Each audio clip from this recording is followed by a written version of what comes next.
रामकृष्ण हरी. आज हरिपाठाचा अभंग 27. अभंग हा अतिशय वेगळा आहे, चांगला आहे. कारण यामध्ये जे माऊलींनी जी माहिती दिली ते अतुलनीय आहे, याची किंमत न होणारी आहे. पहिला अभंग बघूया. सर्व सुख गोडी शाही शास्त्र निवडी, रिकाम अर्धगडी राहू नको. लटिका व्यवहार सर्व हा संसार, वाया एरजार हरिविन. नाममंत्र जप कोटी जाईल पाप, रामकृष्ण संकल्प धरुनी राहे. निजवृत्ती काही सर्व माया तोडी, इंद्रिया सवडी लपू नको. तीर्थवर्ती धाव घरी रे घरी रे, करुणा शांती दया पावना हरी करी. ज्ञानदेव प्रमाण निवृत्ती देवी ज्ञान, समाधी संजीवन हरिपाठ. आता सर्व सुख गोडी शाही शास्त्र निवडी, रिकामा अर्धगडी राहू नको. 6 शास्त्र 18 पुराण ही करून ठेवले. याच्यात सुख आहे का? माणूस सुख पैशात शोधतोय, सुख नावात, सुख गाडीत, सुख बंगल्यात, सुख जमिनीमध्ये, सुख भौतिक सगळ्या वस्तूमध्ये. माऊली म्हणतात याच्यामध्ये सुख नाही आहे. सुख कशात आहे? आत्मज्ञान, संयम, विवेक, बदल, सृजन, याच्यामध्ये सुख आहे. सुख आपण म्हणतो त्या गाडी, बंगला, प्रॉपर्टी, याच्यामध्ये सुख नाही आहे. आणि म्हणून मानवा, तू रिकामा अर्धगडी राहू नकोस. एक अर्धा तास सुद्धा रिकामा राहू नकोस. 1 मिनिट सुद्धा रिकामा राहू नकोस. कारण रिकामा माणसाचा मनामध्ये, रिकामा मन म्हणजे शैतानाचं घर असतं. 2 मिनिट माणूस रिकामा झाला तर 200 वाईट विचार माणसाच्या मनामध्ये येतात. त्या माणसाला शांत समाधानानं बसू देत नाहीत, त्याचं चित्त ठारी लागू देत नाहीत. हे विचार माणसाला नेस्तनाबूत करून टाकतात, ते माणसाला संपवतात. म्हणून लिटिका व्यवहार सर्व हा संसार, वाया एरदार हरिविन. आता सकाळपासून संध्याकाळपर्यंत माणूस काबाड कष्ट करतो, प्रचंड कष्ट करतो, प्रचंड धडपडत असतो. कशासाठी? इज्जत, मान, सन्मान, शेजाऱ्यांची स्पर्धा, भाऊबंदाची स्पर्धा, याच्यामध्ये तो आयुष्य घालवत असतो. आणि हे जे आहे ना, हे लटिक आहे, हे रिकाम आहे.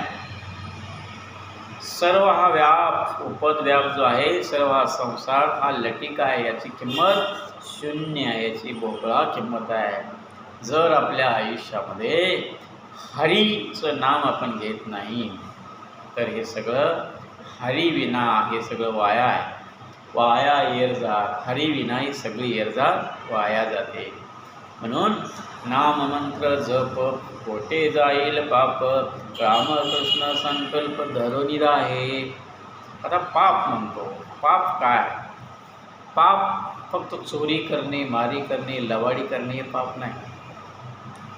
मनामध्ये एखाद्या बाबतीत चीड असणे, द्वेष असणे, असूया असणं, टेन्शन असणं, जलन असणे, लालसा असणं, हे सुद्धा मोठं पाप आहे.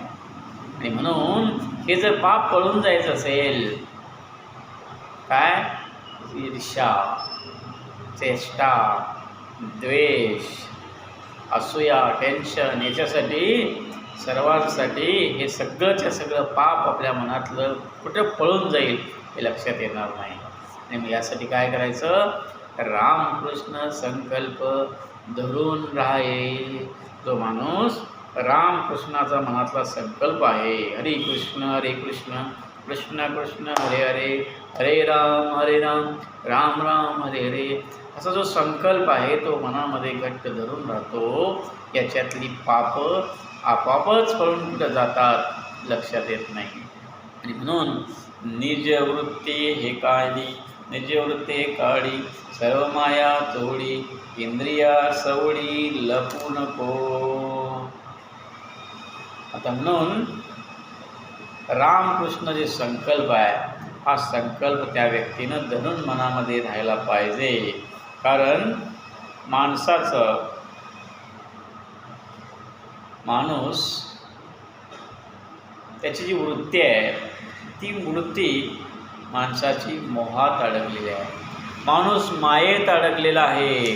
माणूस निजवृत्ती हे काळी, निज वृत्ती हे काळी सर्व माया तोडी, इंद्रिया सवडी लपू नको.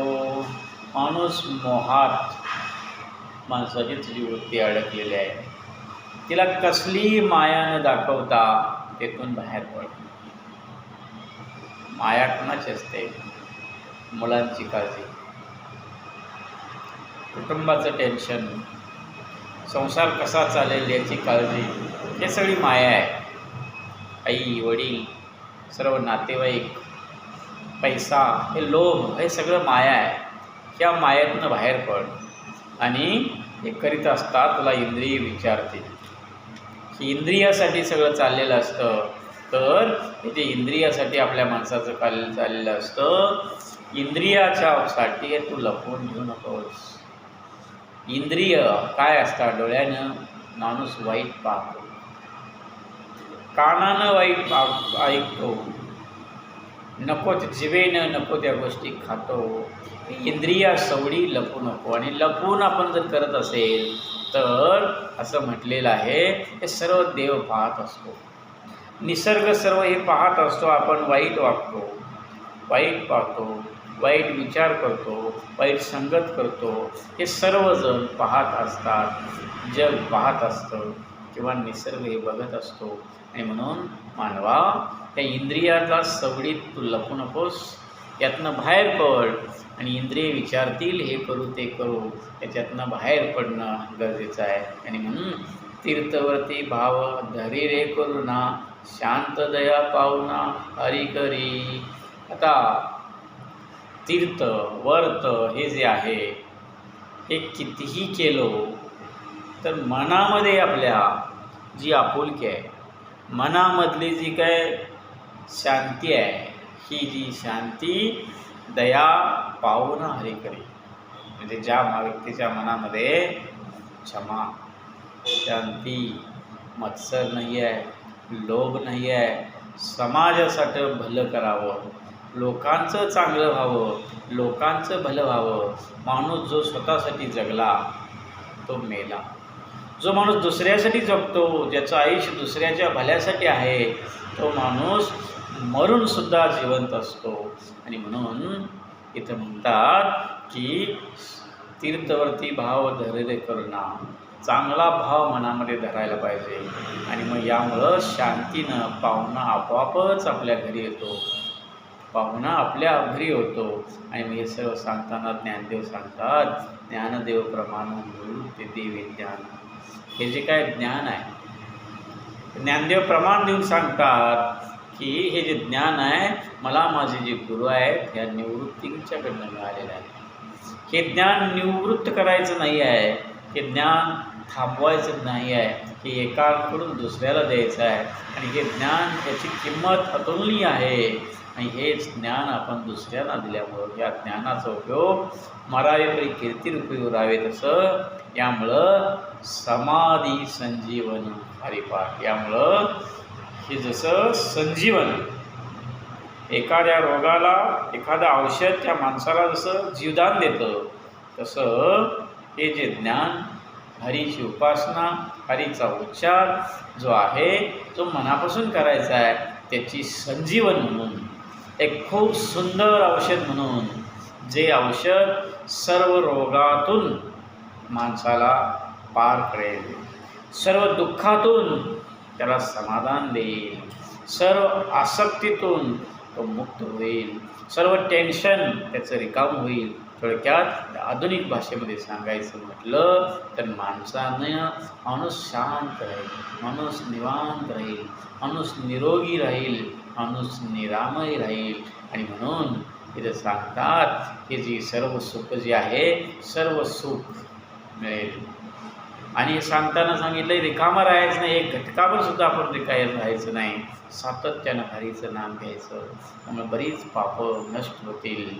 रामकृष्ण संकल्प मनात धरून राहिलो, इंद्रियासाठी आपल्या जे लागतं आहे, इंद्रियाला विषयाची आसक्ती असते, विषयाला तो धरून राहतो, त्यातनं तो रिकामा होईल आणि रिकामा व्हायला पाहिजे. आणि मग मनुष्य अगदी निर्मळ राहील आणि त्याच्या मनामध्ये शांती नांदेल. जिथं शांती, क्षमा, शांती, दया, क्षमा, शांती जिथे असते तेथे देवाची विश्रांती. दया, क्षमा, शांती तेथे देवाची विश्रांती. म्हणून आपलं प्रत्येकाचं मनुष्य आपण प्रत्येकजण देवाच्या अंशावर आपल्या प्रत्येकाच्या ठिकाणी देवत्व तयार होईल. कारण तुमच्याजवळ दया आहे, तुमच्याजवळ क्षमा आहे, तुमच्याजवळ शांती आहे. असं हे संजीवन समाधी हरिपाठानं जी दिलेली आहे, ही संजीवन समाधी तुम्हा सर्वांना लागेल, तुम्हा सर्वांना मिळेल. आपण हरिनामामध्ये तल्लीन व्हायला पाहिजे. राम कृष्ण हरी, राम कृष्ण हरी, हरे कृष्ण कृष्ण कृष्ण हरे हरे, हरे राम राम राम हरे.